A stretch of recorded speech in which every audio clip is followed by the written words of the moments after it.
आज बनाएंगे लहसुन के अचार, जो कि खाने में बहुत ही टेस्टी लगता है। अब बनाना तो बिल्कुल ही आसान है, तो चलिए स्टार्ट करते हैं। हेलो दोस्तों, राधे राधे। तो हमने ले रखा है लहसुन, जो कि एक बंडल है। इसी तरीक़े से हम बांध करके रखते हैं। जिस टाइम लहसुन खोदा जाता है ना, निकाला जाता है, उस टाइम हम इसी तरीक़े से बांध करके सुखा देते हैं और फिर हम इसे स्टोर करके रख देते हैं। ये पिछले साल का है लहसुन, ये अब जड़ने लगा है।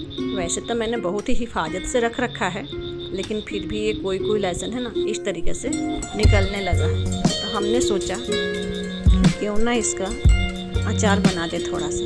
तो हमने एक बंडल के करीब लहसुन ले रखा है और इसके सारे डंठल को काट देंगे या तोड़ देंगे। तो हमने सबको इस तरीके से डंठल इसका निकाल दिया है। आप इसे डंठल के साथ सालों साल रख सकते हैं, बिल्कुल भी ख़राब नहीं होगा। अगर आप डंठल काट के रखेंगे इसका, तो ये जल्दी जड़ जाएगा और ख़राब होने लगेगा। तो इस तरीक़े से सालों साल लहसुन रखा जा सकता है। तो हमने सारे लहसुन का डंठल तोड़ दिया है, इसको साफ़ कर लिया है।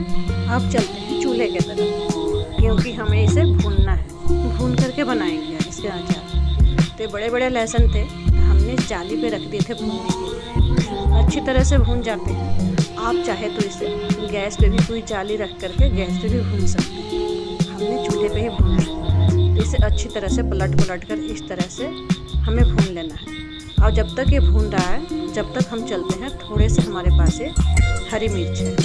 हरी मिर्च को हमने बहुत ही अच्छी तरह से धो करके, साफ़ करके और सुखा लिया था। यानी कपड़े से इसके पानी पोंछ देंगे, बिल्कुल भी पानी नहीं रहना चाहिए इसमें। अब इसके जो है ना, ये डंठल तोड़ लेते हैं जल्दी से। और डंठल तोड़ करके हमें नहीं धोना है। अगर डंठल तोड़ करके आप धोएंगे ना, तो अंदर तक पानी चला जाएगा इसमें। तो हमने डंठल सहित ही धोना है इसे। और इस तरह से इसको छोटे छोटे टुकड़े में काट लेंगे। तो सारी हरी मिर्च को पहले काट लेते हैं। तो हमने सबको काट लिया है। अब चलते हैं, हम लहसुन को भी देख लेते हैं, क्योंकि लहसुन हमारा कहीं जल ना जाए।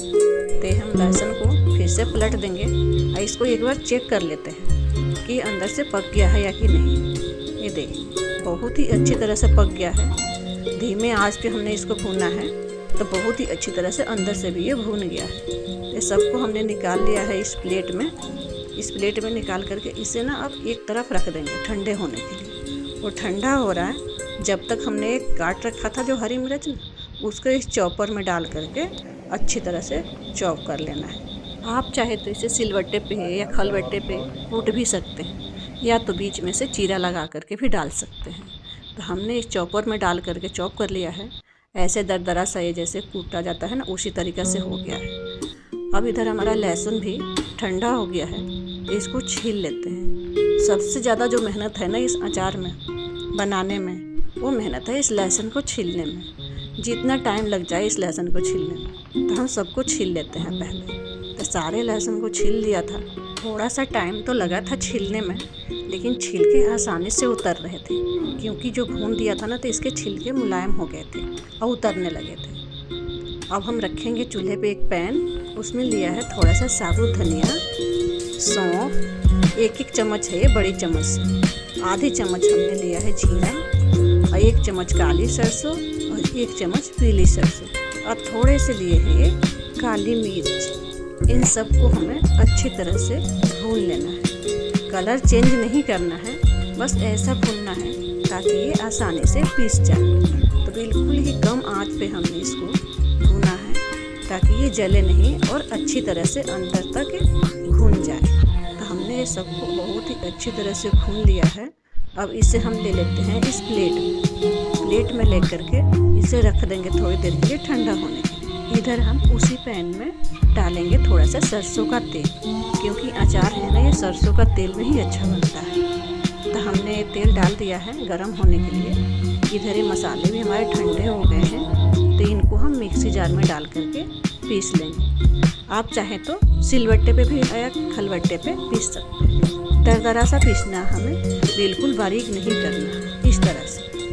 अब एक बड़े से हमने बर्तन लिया है, जिसमें डाल देंगे लहसुन, जो हमारे पास लहसुन छिला हुआ था, आए हरी मिर्च, और ये जो पीसे हुए मसाले थे हमने जो पीसे थे। अब डालेंगे इसमें हम थोड़ा सा अजवाइन, जो कि हाथों से इस तरीके से मसल करके डाल देंगे। 1 चम्मच के करीब है, आधे चम्मच के करीब सब्जी है। ये 1 चम्मच हल्दी पाउडर, कश्मीरी लाल मिर्च, आमचूर पाउडर और आधी चम्मच हींग के पाउडर है और नमक स्वाद अनुसार। जिस हिसाब से आप नमक खाते हैं उस हिसाब से आप डाल सकते हैं। और हमने इस तरीके से इसको सारे मसालों को लहसुन के साथ मिक्स कर दिया है। अब इसमें डालेंगे सरसों का तेल जो हमने पका रखा था। अच्छी तरह से पक गया था ये तेल।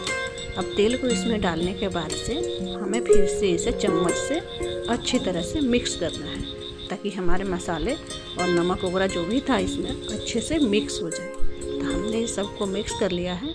आप देख सकते हैं कितना प्यारा दिख रहा है कलर और खाने में भी बहुत ही टेस्टी लगा था। आपको मैं पास से दिखा रही हूँ एक बार। ये देखिए, ये लहसुन को भी मैं दिखा रही हूँ आपको कितनी अच्छी तरह से गल गया है लहसुन। तो आप इसे 2 महीने 4 महीना स्टोर करके रख सकते हैं किसी कांच के जार में या तो हांडी में, जैसे मिट्टी का बर्तन में। इसमें ये ख़राब नहीं होता है जल्दी से अचार।